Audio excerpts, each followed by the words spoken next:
their light is darkness.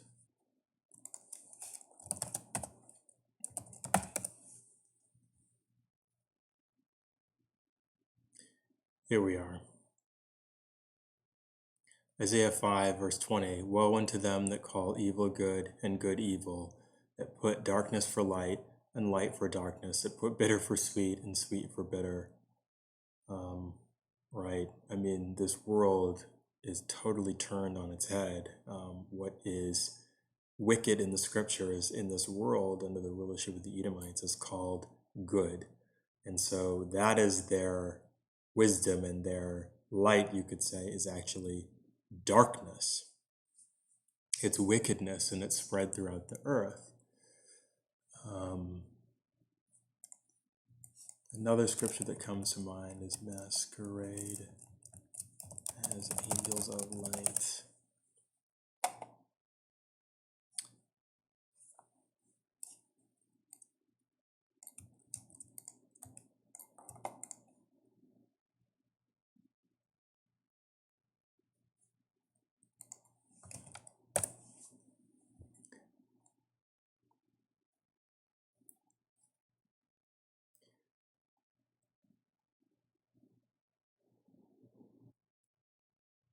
Second Corinthians 11 and 13. For such are false apostles, deceitful workers, transforming themselves into the apostles of Christ.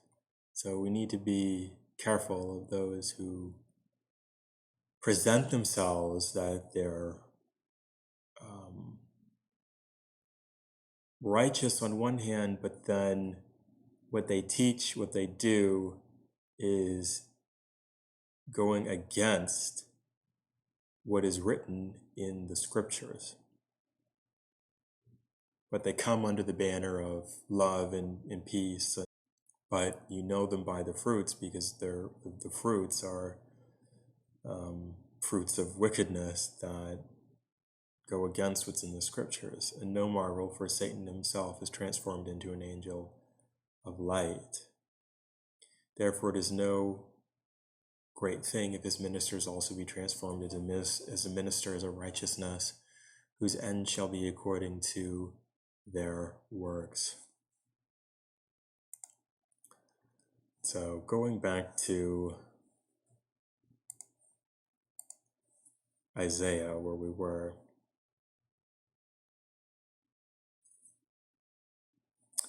um, 14 and 12, we talked about Lucifer, a son of the morning. How art thou cut down to the ground, which didst weaken the nations? And the nations were weakened through the philosophies, through the culture, through the political systems of the daughter of Babylon. And now the nations are waking up to the fact that they've been deceived, and they're seeing the bringers of light, the Illuminati, the Edomites, for what they actually are, which, as Job talks about, but it's also in other parts of the scriptures, the basest of men. Verse 13, for thou hast said in thine heart, I will ascend into heaven, I will become ruler of all, I will exalt my throne above the stars of the Most High, right? And all the other captivities that we experienced under other nations, we always knew who we were. We always knew that we were Israelites. But in the final captivities of the Edomites, the last captivity of the Edomites, of course, we were in captivity to the Edomites under the Grecian Empire, the Roman Empire, not the Holy Roman Empire, which was a revival of the Israelites, but the Roman Empire. Even in those captivities, we knew who we were. But in this final captivity, the Edomites have essentially taken even that culture away from us, right? They eat it out of us, in slavery is one such way, but in many other ways they've done it as well. And they have now taken on that heritage, and now they're exalting themselves above the Most High, because they aren't the Most High's chosen people. We are, but they claim to be. They paint themselves in the image of the Most High. It talks about that in Maccabees. I will, continuing on, I will also sit upon the mount of the congregation in the sides of the north. So this is a reference to they will hold us in captivity. They'll hold the Israelites in captivity and rule over us. Verse 14, I will send above the heights of the clouds. I will be like the Most High, right? We all know what the image of when people say Jesus Christ, we know the image that comes to mind that they have in mind, or if they say God, right, they paint it in the image of the Edomites, but that will not last forever. In fact, it's crumbling right before our eyes. Verse 15, yet thou shalt be brought down to hell, that's the grave, to the sides of the pit. Hell is not all of that, underworld garbage. Hell is a reference to the grave, and really here it's the end of the Edomites' rulership. Verse 16, they that see thee shall narrowly look upon thee and consider thee, saying, is this the man that made the earth to tremble, that did shake kingdoms? Right, with their advanced military weapons and tactics, many of which we haven't even seen yet, but even now they have the ability to call fire from the heavens, right, in the form of missiles. The scriptures make a reference to that. Those are the miracles that or one such set of miracles that they're able to perform, and all the other nations were in awe of that. But now those nations are able to recreate those same miracles. They're getting the same military technologies, and ultimately through the Most High, those nations are rising up, and the Edomites are being brought low. Let's see, continuing on, that made the world as a wilderness and destroyed the cities thereof, that opened up not the houses of his prisoners. And that's where I wanted to come to. But essentially this is, the first part is a reference to the power that the Edomites had to destroy areas of the earth, whether it's through their military or through pollution or other means. You have desolate wastelands, the seas are dying, the lands are dying, the trees are dying, the animals are dying. Everything is dying in this world under the rulership of the Edomites. And the key part of this verse is that open not the house of his prisoners. And that's where, again, the U.S. is not the most populous nation, but it has the greatest population of prisoners of any other country on earth. I think it far exceeds them. And those prisoners are predominantly Israelites. For the sake of brevity, I won't go further into articles around that, but I may revisit that topic at another time. Back to the article. 1.5 enzymes. In order for the body to draw valuable nutrients from the food that we eat, it is necessary for the food to be properly digested and metabolized. Digestive enzymes do the work of digestion. An example is amylase, which breaks down carbohydrates. Metabolic enzymes to help to catalyze the various chemical reactions within the cells, such as energy production and detoxification. In this way, they assist in building the body from proteins, carbohydrates, and fats. An example is catalase, which breaks down hydrogen peroxide in the body and liberates more oxygen for the body to use. Right, and as we talked about before, one healing modality is food-grade hydrogen peroxide. Moving on. Unfortunately, once again, our modern lifestyles are having a negative impact on these important enzymes. Enzymes are extremely sensitive to heat and are destroyed by temperatures above 50 degrees centigrade. So, right, if you're cooking your food too much, you're losing a lot of these powerful enzymes that we would, in the past, consume from our food. Okay, it explains that here. Because we cook and often overcook our food, we need to eat more raw vegetables and fruits and supplement our intake of enzymes.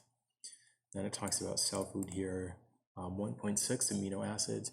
Finally, in order for the body to use the food that we eat, The body needs amino acids to make up necessary proteins. Strangely enough, the proteins the body uses are not obtained directly from the food we eat.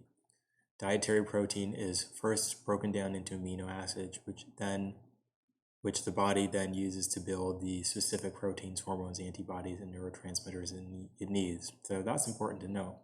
You can get protein from pretty much most things that we eat, provided you're not eating junk. Most things that we eat, they have protein in them, right? It can be plants, it can be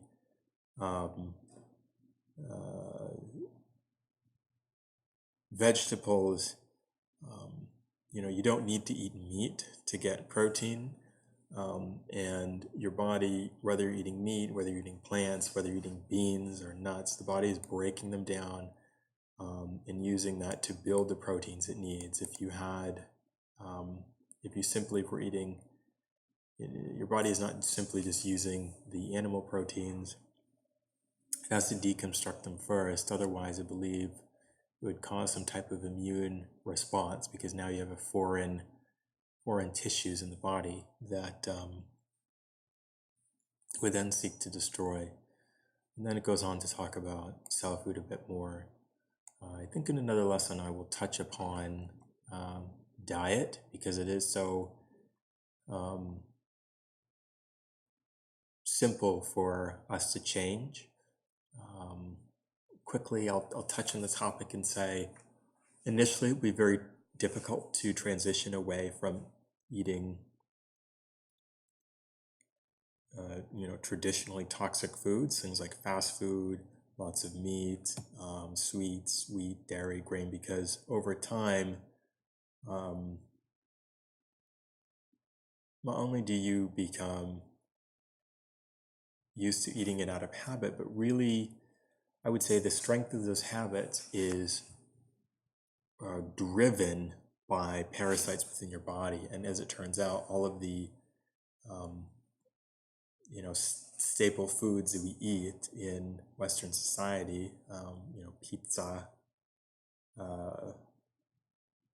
cereals, sugars, all of this garbage is actually very beneficial for parasites. And the parasites, whether residing in your brain, your gut, or wherever, have tremendous influence in making you crave these foods. So the person that's consuming these foods is thinking that they are in fact craving these foods, but when in reality it's the parasites that are in their body secreting chemicals and altering that person's perception of the foods and their craving for the foods. I found that when I stopped eating those foods, and especially when I fasted, it broke that stronghold that the parasites and ultimately devils, had in regards to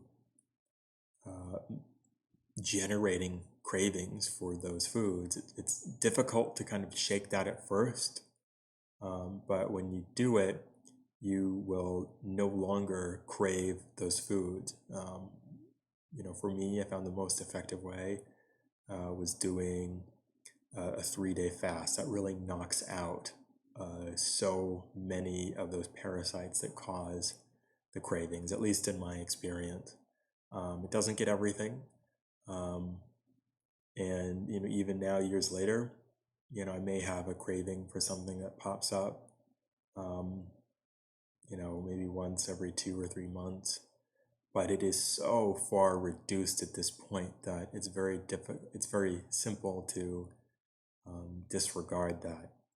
But I won't pretend and say it was an easy process. And, in the beginning, the cravings were still quite strong. But I'll touch on that in a later lesson. Shalom.